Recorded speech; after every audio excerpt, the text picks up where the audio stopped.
Yo, good morning, party people. It is February 29th. It is Thursday, I believe. Okay, so today we are back in Hosea. Our daily reading today, we're back in the Old Testament for our daily reading. So we did Numbers chapters 31, 32, Job 17, 18, Revelations, of course, 11, 12, Psalms 123, 124, and Proverbs 21. Okay, so that's our daily reading. So we're back in Hosea. Let me show you on the timeline where Hosea is and what he's addressing. So here's our timeline of Israel. This is where they split after Solomon's son Rehoboam. These guys rebelled and created the northern kingdom, and this is the legitimate tribe. Two tribes down here, the kings of Judah. Excuse me. This is the legitimate group. These guys are illegitimate, right? They did their own thing. 10 tribes went up here and did their own thing. So this is Hosea right there. So see the red? These are all the different prophets and who they were addressing, what kingdom they were addressing. Down here's, I think that's Isaiah, I think. I can't read it backwards. But this is Hosea right here. So this line, the difference in coloring here, represents the fall of the northern kingdom to the kingdom of Assyria. And down here, the southern kingdom lasts until here, and then they fall to Babylon. And this is where we see the story of Daniel, and then some of the other things we've already covered. But here's Hosea. So Hosea is preaching to the northern kingdom. Okay, so he's from the northern kingdom, and God is sending him to the northern kingdom to call them out, hoping that at the very last minute they're going to turn and do what's right, and then they won't have to be conquered by Assyria. But of course, they do not do anything right. They do not listen to the prophets. They never do. It seems like every now and then you see the kings listen to the prophets, but it's always very exciting when that happens because they never do.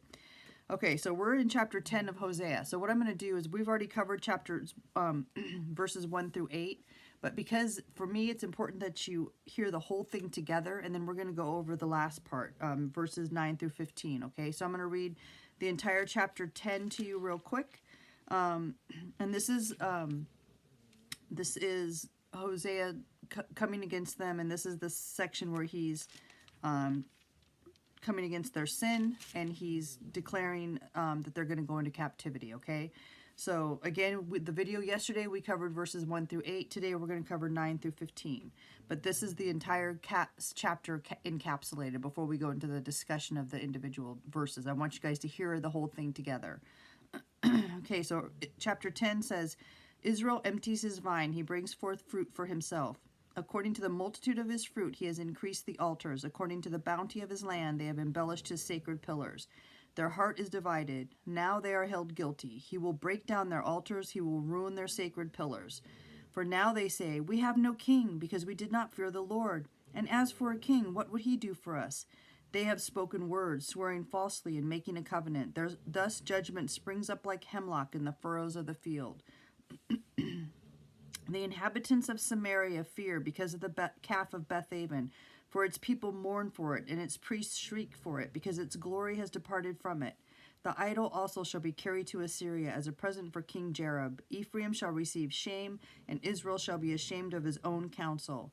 As for Samaria, her king is cut off like a twig on the water. Also the high places of Avon, the sin of Israel, shall be destroyed. The thorn and thistle shall grow on their altars. They shall say to the mountains, cover us, and to the hills, fall on us. Okay, so we covered all of that yesterday. Okay, so now we're in verse 9.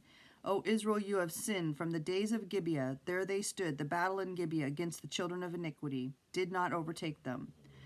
The battle in Gibeah against the children of iniquity did not overtake them. When it is my desire, I will chasten them. Peoples shall be gathered against them when I bind them for their two transgressions. Ephraim is a trained heifer that loves to thresh grain, but I harnessed her fair neck. I will make Ephraim pull like a plow. Judah shall plow, Jacob shall break his clods. Sow for yourselves righteousness, reap in mercy, break up your fallow ground, for it is time to seek the Lord till he comes and rains righteousness on you.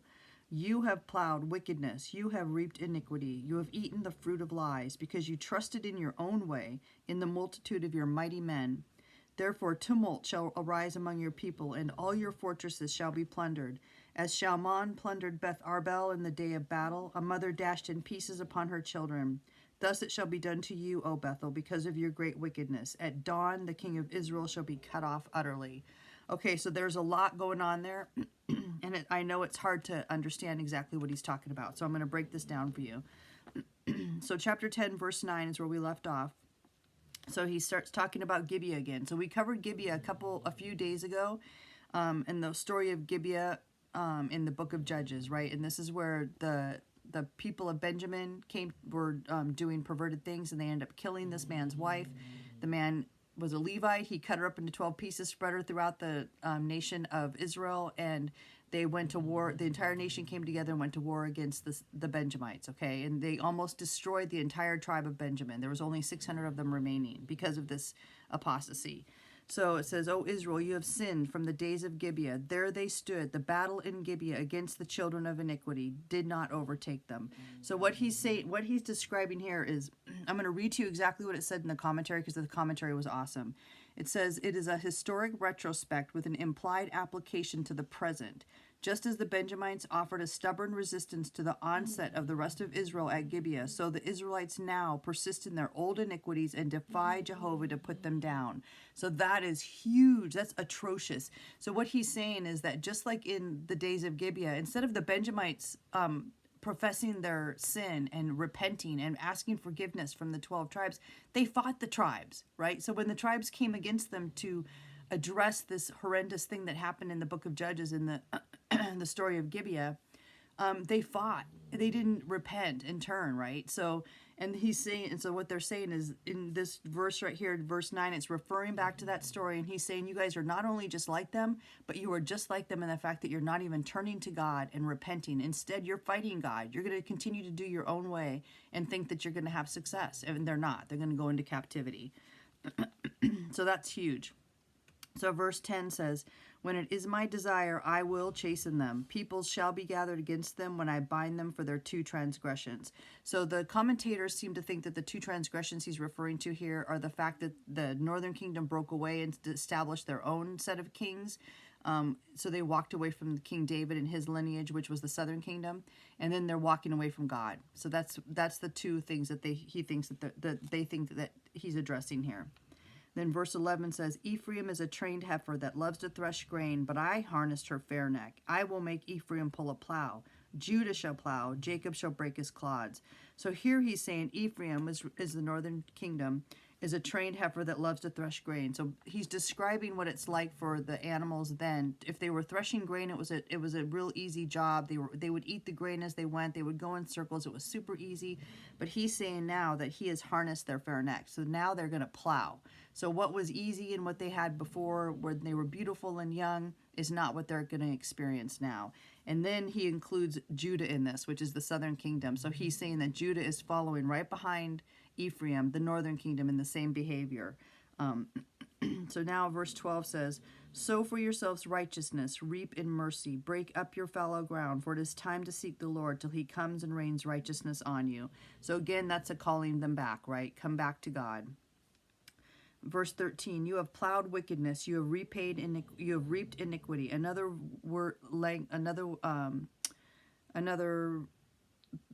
that word plowed can also mean plot. So you have plotted wickedness. You have reaped instead of iniquity. It can also be injustice. And so that's very true, right? Remember in Amos was the prophet we studied before this prophet, and he was coming against the kingdom because of the injustice, how the entire society was turned up on its head. Judges were judging for bribes. The priests were doing things for money, and it was just a total mess. And so this is what he's saying here. He's telling them they have plowed wickedness or plotted wickedness, which also represents their plotting with the kingdoms of Egypt and Assyria. And it says, you have reaped iniquity. You have eaten the fruit of lies because you trusted in your own way, in the multitude of your mighty men. So they're trusting themselves, of course, and not God.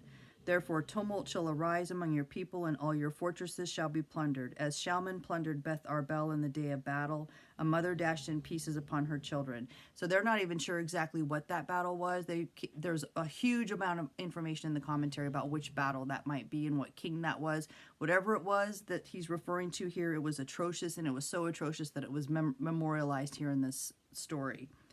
Thus it shall be done to you, O Bethel, because of your great wickedness. At dawn, the king of Israel shall be cut off utterly. Okay, so I'm out of time. I shouldn't have read the whole thing to you guys, but I wanted you to get the whole picture. All right, read your Bible. Jesus is coming. We'll see you tomorrow for 11. Peace.